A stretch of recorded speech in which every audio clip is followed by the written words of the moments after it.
അതിനു വേണ്ടി തന്നെയാ ചേച്ചിയുടെ കണ്ണിൽ പെടുന്ന രീതിയിൽ ഞാനത് അവിടെ തന്നെ വലിച്ചെറിഞ്ഞത്. ഞാൻ ഉദ്ദേശിച്ച പോലെ തന്നെ നടന്നു. ചേച്ചി ആ കത്ത് കണ്ടു, എന്നെ സംശയിക്കുകയും ചെയ്തു. വിജയിച്ചേ വിജയിച്ചേ. അയ്യേ പറ്റിച്ചേ. ഇവിടെ ഒരാള് ചമ്മിപ്പോയേ. വിപിൻ സാറിനോട് എനിക്ക് പ്രേമാണെന്ന് ചേച്ചി അല്ലാതെ വേറെ ആരെങ്കിലും വിശ്വസിക്കോ? സ്വന്തം ചേച്ചിയുടെ ഭർത്താവിന്റെ അനിയനെ പ്രേമിക്കാന്ന് വെച്ചാ അത് മോശമല്ലേ? അല്ലേ ഗാർഗി ചേച്ചി? ആ മതി മതി നിർത്ത്. നിന്റെ ഷോ ഒന്നും എന്നോട് വേണ്ട. നീ പറഞ്ഞത് മുഴുവൻ ഞാൻ വിശ്വസിച്ചിട്ടും ഇല്ല. ഒന്ന് നീ ഓർത്തോ, ഇന്നു മുതൽ നിന്റെ പിറകിൽ എന്റെ ഒരു കണ്ണ് എപ്പോഴും ഉണ്ടായിരിക്കും. കേട്ടല്ലോ?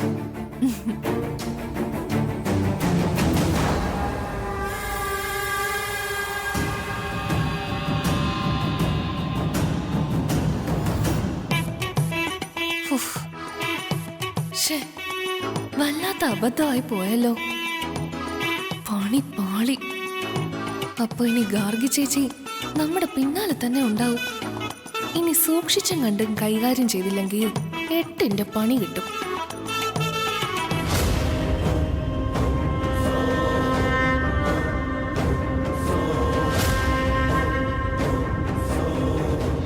പാർവതി, നീ ആളൊരു പുലിയാണല്ലോ. എന്തേ? അല്ല, ആ നാഗരാജാവിന്റെ മുന്നിലേ എത്ര ധൈര്യത്തോടെയാ പാർവതി കൈനീട്ടി കൊടുത്തത്. ശരിക്കും ആ നേരത്ത് ഞാൻ ആകെ പേടിച്ചു പോയിരുന്നു. അത് നാഗരാജാവാണെന്ന് വിശാൽ സാറിന് ബോധ്യായല്ലോ അല്ലേ? സാധാരണ സർപ്പമാണെങ്കിൽ പാർവതിക്ക് പോലീസ് സമ്മാനിക്കോ? അത് നാഗരാജാവ് തന്നെയാണെന്ന് എനിക്ക് വിശ്വാസമായി. വിശാൽ സാറിന് വിശ്വാസമായില്ലേ? എനിക്കത് കേട്ടപ്പോ തന്നെ സന്തോഷായി. അല്ല, നാഗരാജാവ് ഉപദ്രവിക്കില്ല എന്ന് കരുതിയിട്ടാണോ പാർവതി കൈനീട്ടി കൊടുത്തത്? ഏയ്, ഒരിക്കലും ഇല്ല. നാഗരാജാവ് കോപിക്കുമെന്ന് തന്നെയായിരുന്നു ഞാൻ വിചാരിച്ചത്. പക്ഷേ സർപ്പശാപവും വാങ്ങി ഇവിടുന്ന് പോയാ അത് മരണത്തെക്കാളും ഭയാനകമാണ്. അതുകൊണ്ട് തന്നെയാ പാപപരിഹാരം ചെയ്യണമെന്ന് ഞാൻ വാശി പിടിച്ച് അവിടെ തന്നെ നിന്നത്. പക്ഷെ എന്തോ ഭാഗ്യം, നാഗരാജാവ് നമ്മളോട് ക്ഷമിച്ചു.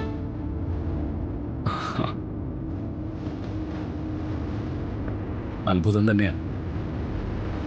ഇത്തരം കാര്യങ്ങളിലൊന്നും എനിക്ക് വിശ്വാസമില്ലായിരുന്നു. പക്ഷെ ഇപ്പോ എൻ്റെ ആ ചിന്താഗതി ഒക്കെ മാറി തുടങ്ങിയിരിക്കുന്നു.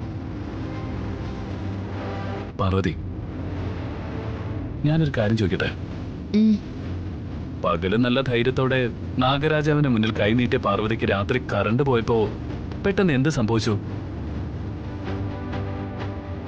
പകല് കണ്ട ധൈര്യമൊന്നും അപ്പൊ കണ്ടില്ലല്ലോ. ഇരുട്ട് പേടിയാണോ? ഏയ്, പക്ഷേ അപ്പൊ എനിക്ക് പേടി എന്നെ കുറിച്ചായിരുന്നില്ല,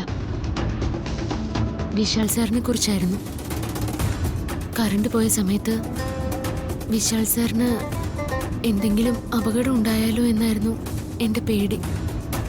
എന്തപകടം? നിന്റെ നെറ്റിയിലെ ഈ സീമന്തരേഖയിലെ കുങ്കുമം മായാതിരിക്കാൻ നീ എന്ത് മരുന്നാണ് പുരട്ടാൻ പോകുന്നത്? നീ വിധവയാകും. നിന്റെ ഭർത്താവിനെ നീ തന്നെ കൊല്ലും. എന്ത് അപകടം ഉണ്ടാവുന്ന പാർവതി കരുതിയത്? അത് കാടല്ലേ സർ? കാട്ടില് ധാരാളം ഇഴജന്തുക്കൾ ഉണ്ടാവില്ലേ? അങ്ങനെ എന്തെങ്കിലും വന്ന് ഉപദ്രവിച്ചാലോ എന്ന് കരുതിയാ ഞാൻ സാറിനോട് ഞാൻ കാറി കയറാൻ പറഞ്ഞത്. ഓ, അത് ശരി. പാർവതിക്ക് എന്റെ കാര്യങ്ങളിൽ ഒരു കരുതലാണല്ലേ? പിന്നെ ഞാൻ എന്നും വിശാൽ സാറിനെ എന്റെ കണ്ണിലെ കൃഷ്ണമണി പോലെ സംരക്ഷിക്കും. സാറിന് ഒരാപത്തും വരാതെ കാക്കേണ്ടത് എന്റെ കടമയാണ്. അതെന്റെ ഉത്തരവാദിത്വം. എന്റെ ജന്മ ഉദ്ദേശം പോലും അതാണ്.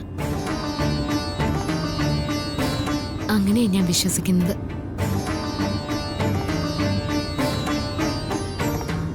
പാർവതി, നമുക്ക് ഇങ്ങനെ ഇരുന്നാ മതിയോ? പിന്നെ എന്ത് ചെയ്യണം?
കോഫി ഇവിടെ തട്ടി തെറിഞ്ഞ് എവിടെയെങ്കിലും വീഴും. വീഴാതെ ഞാൻ നോക്കിക്കോളാം. ഇവിടെ നിന്നാ മതി. ഓ ദാ ഇത് വല്ലാത്തൊരു കഷ്ടം. ഇവിടെ ഇതൊക്കെ ചെയ്യാൻ നിങ്ങൾ മാത്രമേ ഉള്ളൂ? ആ പാർവതിയോടെ? ഇവിടെ ഓരോരുത്തരും അവരുടേതായ തിരക്കിലല്ലേ, അതുകൊണ്ടാ ഞാൻ തന്നെ എന്റെ കൈ കൊണ്ട് കോഫി ഉണ്ടാക്കി കൊണ്ടുവന്നത്. കണ്ണിന് കാഴ്ചയില്ലാത്ത താനൊരു കോഫി ഉണ്ടാക്കിയ എങ്ങനെ ഉണ്ടാവും ആർക്കറിയാം. ഇത് വായിൽ വെച്ച് കുടിക്കാൻ പറ്റുമോ? അല്ല, നിങ്ങളെങ്ങനെ ഇത് ഉണ്ടാക്കിയേ? മോളെ, കാപ്പി ഉണ്ടാക്കാനുള്ള സാധനങ്ങളില് കാപ്പിപ്പൊടി കൈ കിട്ടിയ അത് മണത്ത് നോക്കി തിരിച്ചറിയും. പഞ്ചസാര പൊടിയുടെ അടുത്ത് തന്നെ ഉണ്ടാവും. പാല് ഫ്രിഡ്ജിലും. ഒന്ന് തപ്പിയ പാത്രവും സ്റ്റൗവും കിട്ടും. കാപ്പി റെഡി. കാപ്പി നന്നായിരിക്കും മോളെ. അല്ല, ഇയാളെന്തിനാ ഈ ആവശ്യമില്ലാത്ത ജോലിയൊക്കെ ചെയ്യുന്നേ? കണ്ണ് കാണില്ലെങ്കിൽ എവിടെയെങ്കിലും പോയി ഇരുന്നാ പോരെ? അതൊന്നും സാരമില്ല. ഇതെന്റെ ഒരു സന്തോഷമാ. ആ ശരി, കോഫി തന്നില്ലേ, ഇനി പോവാൻ നോക്ക്. ഓ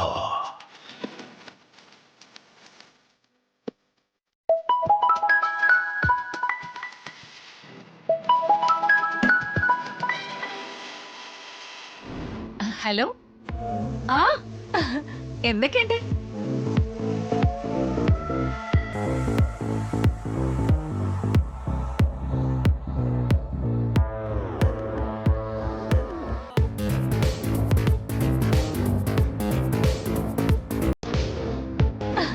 ആ ഓക്കെ, നാളെ കാണാം. ബൈ.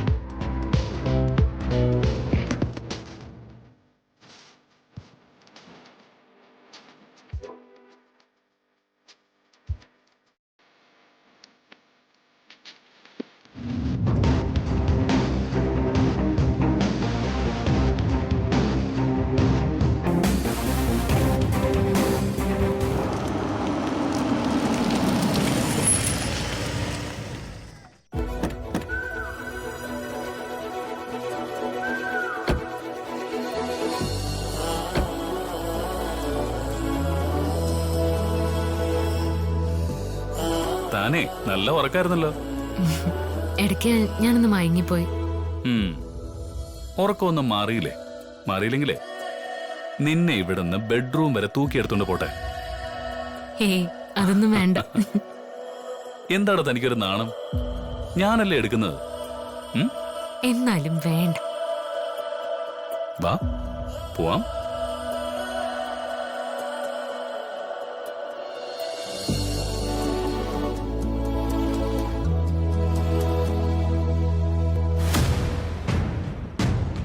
അമേരിക്കയിൽ പഠിച്ചു വളർന്നവന് എങ്ങനെ ഈ പട്ടിക്കാട്ട് പെണ്ണിനോട് പ്രേമം തോന്നി? ഇവളെങ്ങനെ ആക്സെപ്റ്റ് ചെയ്യാൻ പറ്റുന്നു? കഷ്ടം.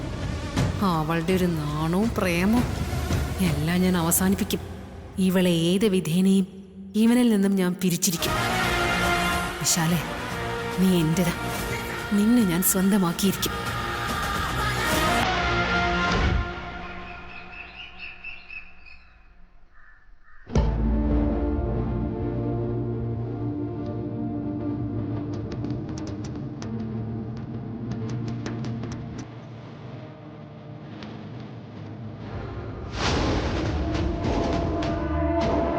ഇരുന്ന് വെഞ്ചാമരം വീശുമായിരിക്കും. ആരാത്? ഞങ്ങളാണേ, പ്രതാപനും പ്രഭാവതി. ഓ, നിങ്ങളായിരുന്നോ?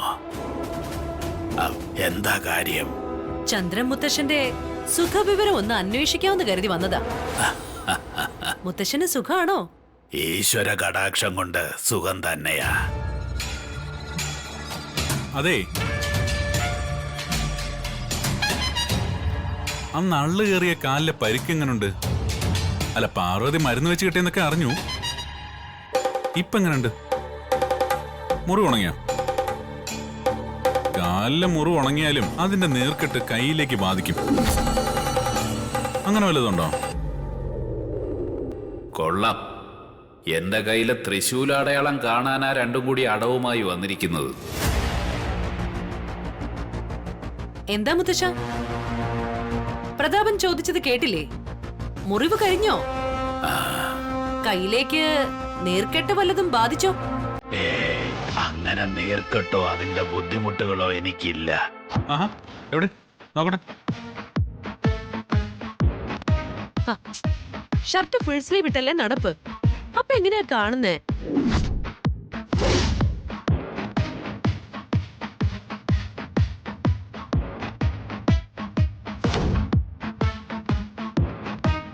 മാത്രവുമല്ല, കാഴ്ചയില്ലാത്ത മുത്തശ്ശൻ എങ്ങനെയാ അത് കാണുന്നത്?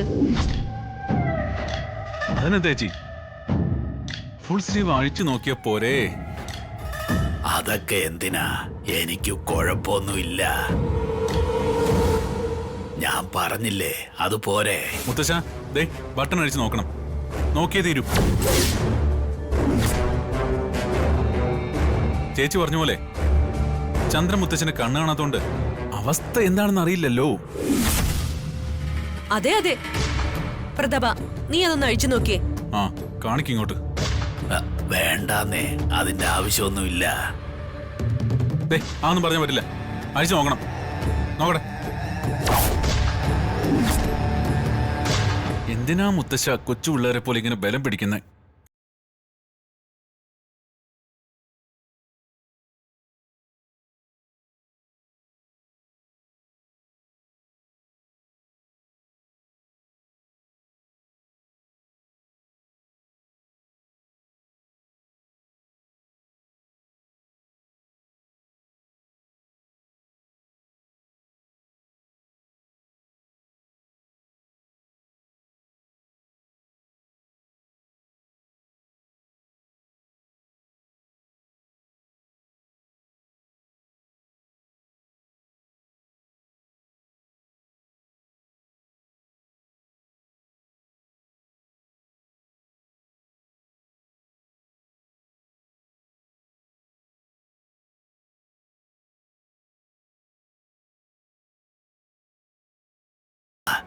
നേർവീഴ്ച ഉണ്ടോ? ഇല്ല. ഞാൻ പറഞ്ഞില്ലേ എനിക്ക് കുഴപ്പമൊന്നുമില്ലാന്ന്. അല്ല മുത്തശ്ശ, ഇതൊക്കെ ഒന്ന് ഡ്രിം ചെയ്ത് വെച്ചുകൂടെ എന്റെ മുത്തശ്ശ? നോക്കട്ടെ. പ്രതാപ, വേണ്ട, മതി. പഴയതുപോലെ ആ ബട്ടൺ ഇട്ട് കൊടുത്തേ. ശരി ചേച്ചി.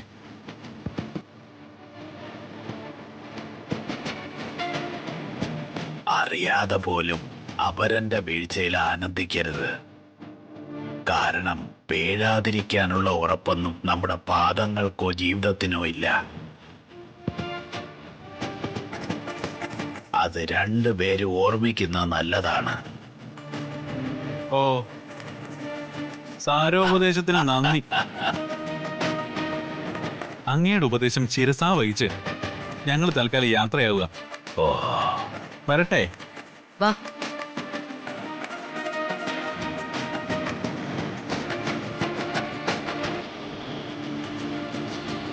വന്നത് വെറുതെ ആയല്ലോടാ. നീ ഇത്ര ഓവർ ആക്കണ്ടായിരുന്നു. ഞാനോ? വാ.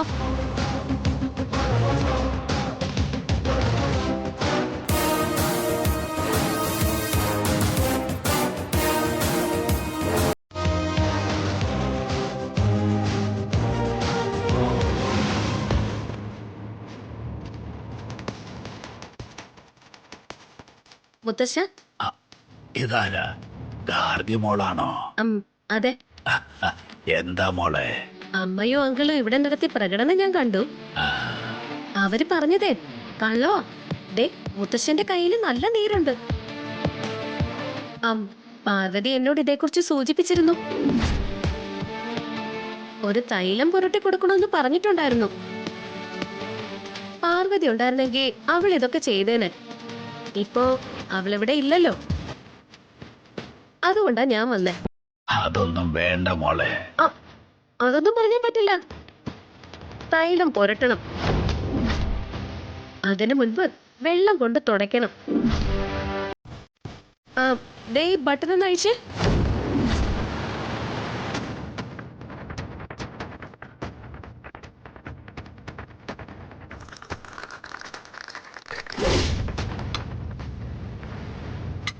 എവിടെ കൈ നോക്കട്ടെ.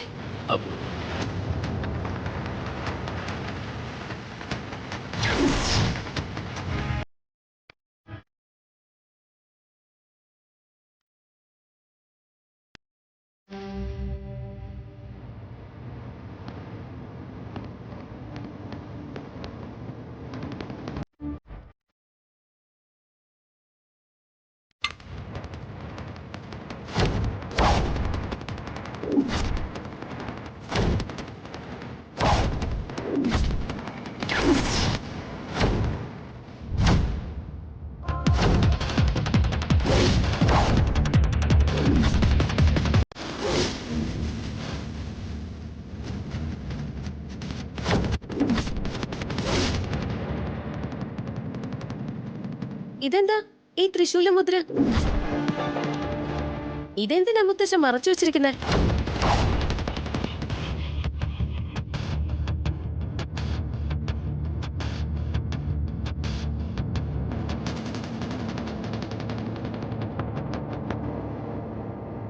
ഈ മുദ്ര കാണാതിരിക്കാനാണോ മുത്തശ്ശൻ ഫുൾ സ്ലീവ് ഷർട്ട് ഇട്ടുകൊണ്ട് നടക്കുന്നേ? എന്തിനാ ഇങ്ങനെ ഒരു കള്ളത്തരം? പറയും മുത്തശ്ശ, എന്താ ഇതൊക്കെ?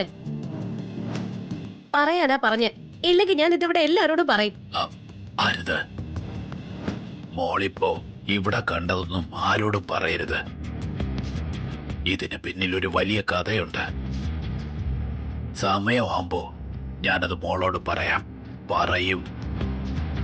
ഞാൻ വാക്ക് മാറില്ല. അതുവരെ ഇത് മോളുടെ മനസ്സിൽ തന്നെ ഇരിക്കണം. മോള് പേടിക്കണ്ട.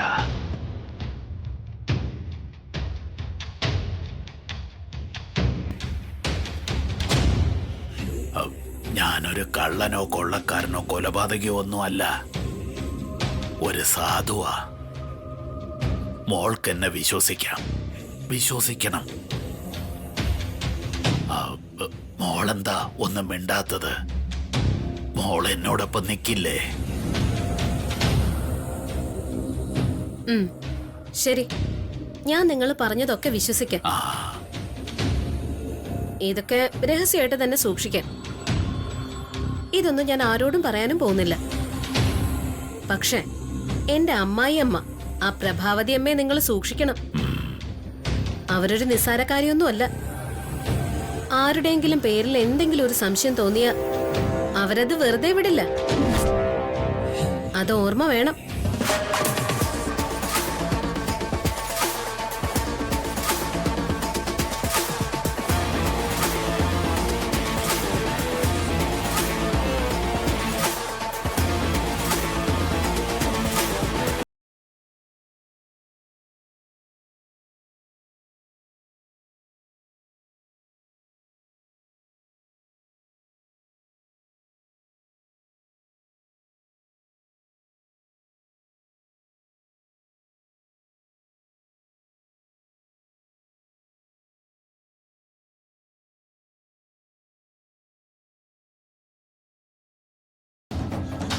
പാർവതി, എന്താ അപ്പച്ചി? അല്ല, നിങ്ങളുടെ ഔട്ടിംഗ് ഒക്കെ എങ്ങനെ ഉണ്ടായിരുന്നു? നല്ലതായിരുന്നു. എവിടേക്കാ പോയത്? കുറച്ച് ദൂരെ ഒരു സ്ഥലത്തേക്ക് പോയത്. നിങ്ങൾ അവിടെ വല്ല ഔട്ട് സ്റ്റേ ചെയ്തായിരുന്നോ? എന്താ എന്താ പറഞ്ഞേ? ഓ, നിനക്ക് ഇംഗ്ലീഷ് അറിയില്ലല്ലോ. അതുകൊണ്ടാണല്ലോ ഞാൻ എടുത്തു ചോദിച്ചത്. എല്ലാവർക്കും എല്ലാം അറിയണമെന്നൊന്നുമില്ല. അപ്പച്ചിക്ക് എത്ര ഭാഷകൾ അറിയാം? ഒരു 3-4 ഭാഷ അറിയാം. അത്രയല്ലേ അറിയുള്ളൂ. ലോകത്തിലെ മുഴുവൻ ഭാഷകളൊന്നും അപ്പച്ചിക്ക് അറിയില്ലല്ലോ. അപ്പോ അറിവില്ലായ്മ അപ്പച്ചിക്കും ഉണ്ട്. അറിവില്ലായ്മ ഒരു കുറ്റമല്ല അപ്പച്ചി. അത് പോട്ടെ, അപ്പച്ചി എന്തായിരുന്നു ചോദിച്ചേ? ഔട്ട് സ്റ്റേ അങ്ങനെ എന്തോ അല്ലേ? അതെ. എന്ന് വെച്ചാൽ എന്താ? നിങ്ങള് പുറത്തെവിടെയെങ്കിലും റൂം എടുത്ത് താമസിച്ചോന്ന്.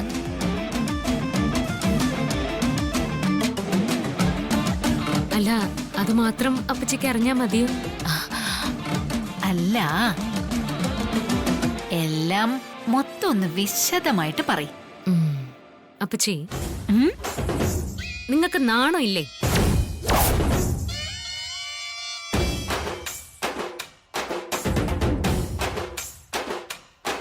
കുടുംബത്തിൽ പിറന്നവർക്ക് ചേർന്നതാണോ ഈ കുത്തിക്കിഴിച്ചുള്ള അന്വേഷണമൊക്കെ?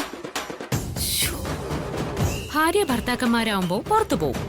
അവര് തമ്മില് പല സ്വകാര്യതകളും ഉണ്ടാവും. അത് ചോദിച്ചറിയാൻ നിൽക്കുന്നതേ തൊലിയൊളിപ്പില്ലാത്തവരാ. അന്തസ്സുള്ള ഭാര്യയും ഭർത്താവും അവരുടെ ജീവിത രഹസ്യങ്ങൾ മറ്റാരോടും പറയില്ല.